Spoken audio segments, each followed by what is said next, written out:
நோக்கிய பயணத்தில் நாம் உறுதியாக நிற்போம். நம்மை பற்றி யார் என்ன விமர்சனம் செய்தாலும் அதை பொருட்படுத்தாமல் கடந்து போவோம் என்று சொல்லி வாய்ப்புக்கு நன்றி கூறி முடிக்கிறேன். நன்றி, வணக்கம்.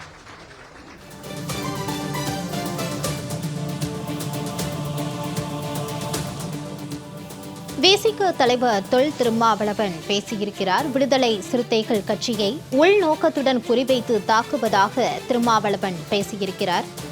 விசிகவின் பங்களிப்பால் தான் திமுக 59 இடங்களில் வெற்றி பெற்றது என்றும் அவர் கூறியிருக்கிறார். விசிகவை அங்க விசுவாசமா இருக்கிறது பிரச்சனை, யாருக்கு விசுவாசமா இருக்கணுங்கிறத பிரச்சனை. இது அரசியல் முடிவுகள் எடுப்பதில் உள்ள அணுகுமுறைகள் தான் இதுல பிரச்சனை.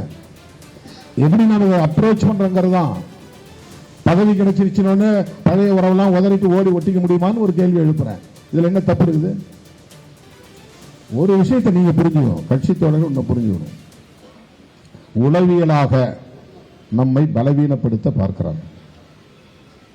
எப்படின்னா திருமாவளவன் வந்து அப்படியே மாறி மாறி பேசுறாரு, தடுமாறுறாரு. என்ன எனக்கு தேவை இருக்கு? நான் தடுமாற வேண்டிய தேவை என்ன இருக்கு?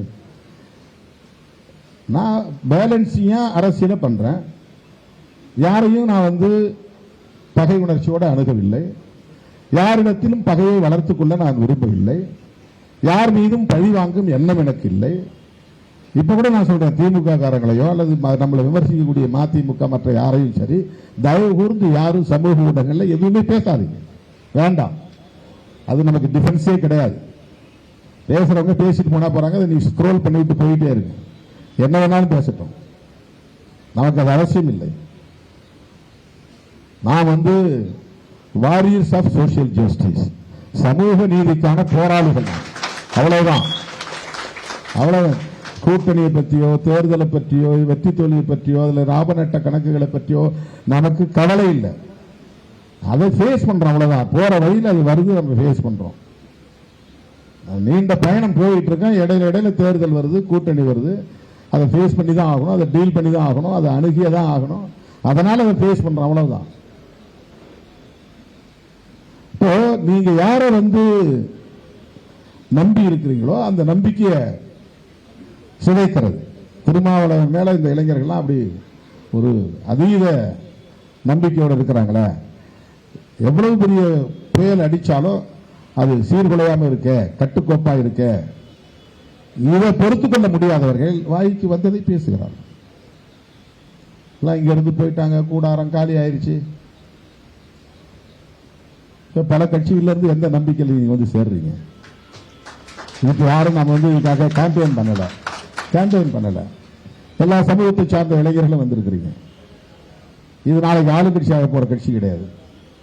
திருமாவளவன் நாளைக்கு முதலமைச்சர் ஆகிடுவார் நினைச்சு யாரும் நீங்க வரல. உங்களுக்கும் ஒரு கொள்கை பார்வை இருக்கிறது, ஒரு கோட்பாட்டு பார்வை இருக்கிறது, ஒரு நம்பிக்கை இருக்கிறது. எல்லா கட்சியுமே அப்படிதான். அந்த கட்சி விட்டு கட்சி தாவறவங்க யாரா இருப்பாங்கன்னா, கொள்கை பிடிப்பு இல்லாமல் பதவி வெறி கொண்டவர்களாக, பதவி பிடிப்புள்ளவர்களாக இருப்பவர் தான். எந்த கட்சி எடுத்துக்கிட்டாலும் சந்தர்ப்பத்தை பயன்படுத்தி இப்பவே நட்பு தொடர்வதும் சொல்லிட்டோம். அந்த மே 10, 11, 12 அந்த காலகட்டத்தில் நாம் ஆதரவு தெரிவித்த நேரத்தில், அப்புறம் அமைச்சரவை சேர்ந்த நேரத்தில் மே 21க்கு பிறகு பேசும்போது சொன்னாங்க. அது எப்படி சொல்லலாம்? இப்போ நான் கேட்குறேன், திமுகவை தீய சக்தின்னு சொன்னவர் எப்படி முன்னாள் முதலமைச்சர் வீட்டுக்கு போகலாம்? யாராவது கேட்டீங்களா? தீய சக்தின்னு சொன்னாரா இல்லையா? அப்போ அண்ணன் ஸ்டாலின் அவர்கள்ட்ட நீங்க கேட்கணும், என்னங்க உங்களை தீய சக்தின்னு சொன்னாரு, அவரை ஏன் நீங்க போய் வரவேற்கிறீங்கன்னு கேள்வி கேட்கணும். அல்லது நீங்க தீய சக்தின்னு சொன்னீங்க, அவரை எதிர்த்து தானே உங்களுக்கு மக்கள் ஓட்டு போட்டாங்க, அப்புறம் எந்த அடிப்படையில் நீங்க அவர் வீட்டுக்கு போனீங்க, அவரை போய் அவருடைய வாழ்த்துக்களை பெற்றீங்க அப்படின்னு நம்முடைய முதலமைச்சர் விஜய் அவர்களை பார்த்து கேட்கணும். யாராவது கேட்பாங்களா? திருமாவளவன்ட்ட எல்லா பிரச்சனைகளுக்கும் கருத்து கேட்பாங்க. இது என்ன முழுமையா எதுவும் பார்க்காம இவங்க பத்திரிகையாளர் கேட்கிற கேள்வி மட்டும். இப்ப நான் ஒன்று சொல்லிட்டே இருப்பேன், இவங்க இப்ப டைப் பண்ணிட்டே இருப்பாங்க. இவங்க புரிதல் என்னவோ அந்த புரிதல் இருந்து டைப் பண்ணுவாங்க. அவங்களுக்கு என்னன்னா, இப்படி சொன்னாரா, உடனே வந்து விஜய்க்கு எதிராக திருமாவளவன் கருத்து ஸ்டாலினுக்கு எதிராக திருமாவளவன் கருத்து, எதையாவது ஒரு கார்டு போட்டு பரபரப்பை உண்டு பண்ணுவாங்க. அப்ப ஏன் விஜய்கிட்ட போய் கேள்வி கேட்கல நீங்க? திருமாவளவன் கேட்டார். இது எப்படி குழப்பி விடலாம்? குழப்பி விட்டுட்டு திருமாவளவன் குழப்புகிறாருமா. குழம்புறவன் நீங்க, குழம்புறது நீங்க, குழப்பி விடுறது நீங்க. நான் என்ன குழப்புறேன்? ஏன் ஒரு நட்பு இருக்கக்கூடாது, ஏன் உறவு இருக்கக்கூடாதுன்னு கேள்வி கேட்டா நீ அங்க போயிட்டல, போயிட்ட பிறகு என்ன? எல்லாத்திலும் ஒரு ப்ரொசீஜர் இருக்குல்ல, அதிகாரப்பூர்வமான அறிவிப்புங்கிறது ஒன்று இருக்குல்ல, ஒரு அபிஷியல் டிக்ளரேஷன் வேணும்ல. அப்ப அந்த காலகட்டத்தில் இருந்த அந்த சூழல்ல சொன்ன கருத்து அது. அதை தான் ரெட்டமலை சீனிவாசனுடைய பிறந்தநாள் அன்னைக்கு சொல்றேன்.